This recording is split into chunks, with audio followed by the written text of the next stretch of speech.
So let me just explain in 2 minutes the Ukraine war. This is not an attack by Putin on Ukraine in the way that we are told every day. This started in 1990, February 9th, 1990. James Baker III, our Secretary of State, said to Mikhail Gorbachev, NATO will not move 1 inch eastward if you agree to German unification, basically ending World War II. And Gorbachev said, that's very important. Yes, NATO doesn't move, and we agreed to German unification. The US then cheated on this, already starting in 1994, when Clinton signed off on basically a plan to expand NATO all the way to Ukraine. This is when the so-called neocons took power, and Clinton was the first agent of this. And the expansion of NATO started in 1999 with Poland, Hungary, and Czech Republic. At that point, Russia didn't much care. There was no border other than with the Königsberg, but other than that, there was no direct threat. Then the US led the bombing of Serbia in 1999. That was bad, by the way, because that was a use of NATO to bomb a European capital, Belgrade, 78 straight days to break the country apart. The Russians didn't like that very much. But Putin became president, they swallowed it, they complained, but even Putin started out pro-European, pro-American, actually asked maybe we should join NATO when there was still the idea of some kind of mutually respectful relationship. Then 9/11 came, then came Afghanistan, and the Russians said, yeah, we'll support you, we understand, to root out terror. But then came 2 other decisive actions. In 2002, the United States unilaterally walked out of the Anti-Ballistic Missile Treaty. This was probably the most decisive event, never discussed in this context. But what it did was trigger the US putting in missile systems in Eastern Europe that Russia views as a dire, direct threat to national security by making possible a decapitation strike of missiles that are a few minutes away from Moscow. And we put in 2 Aegis missile systems. We say it's defense. Russia says, how do we know it's not Tomahawk nuclear-tipped missiles in your silos? You've told us we have nothing to do with this. And so we walked out of the ABM treaty unilaterally in 2002, and then in 2003 we invaded Iraq on completely phony pretenses, as I've explained. In 2004-05, we engaged in a soft regime change operation in Ukraine, the so-called First Color Revolution. It put in office somebody that I knew and I was friends with, and am kind of distantly friends with President Yushchenko, because I was an advisor to the Ukrainian government in 1993, 94, 95. And then the US had its dirty hands in this. It should not meddle in other countries' elections.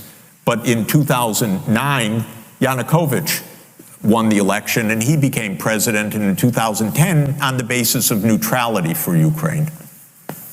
That calmed things down because the US was pushing NATO, but the people of Ukraine on the opinion polls didn't even want to be in NATO. They knew that the country is divided between ethnic Ukrainian, ethnic Russian. What do we want with this? We want to stay away from your problems. So in February 22nd, 2014, the United States participated actively in the overthrow of Yanukovych.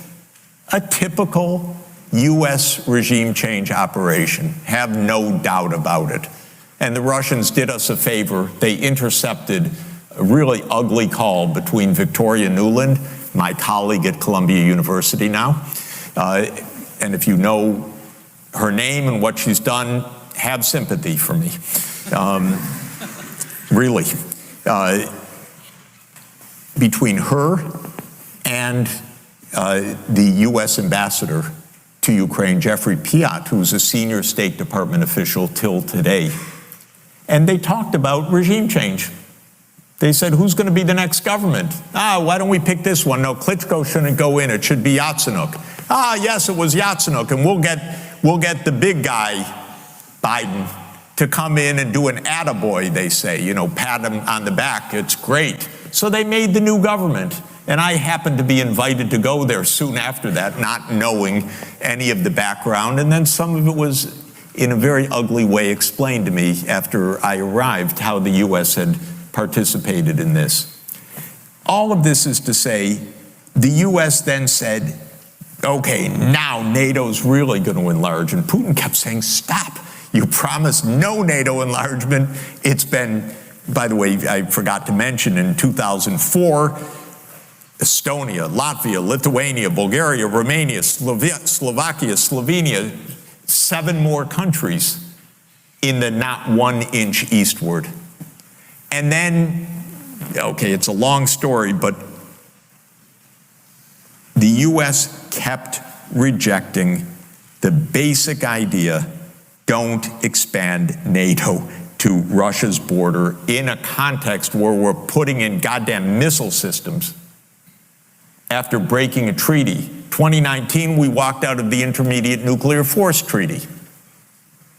In 2017, we walked out of the JCPOA, the treaty with Iran. This is the partner. This is the trust building. In other words, it's completely reckless U.S. foreign policy. On December 15, 2021, Putin put on the table a draft Russia-U.S. security agreement. You can find it online. The basis of it is no NATO enlargement. I called the White House that next week after that, begging them, take the negotiations. Putin's offered something, avoid this war. Oh, Jeff, there's not going to be a war.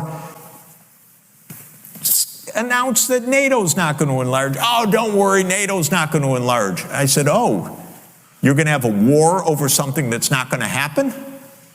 Why don't you announce it? And he said, no, our policy is an open door. This is Jake Sullivan. Our policy is an open door policy.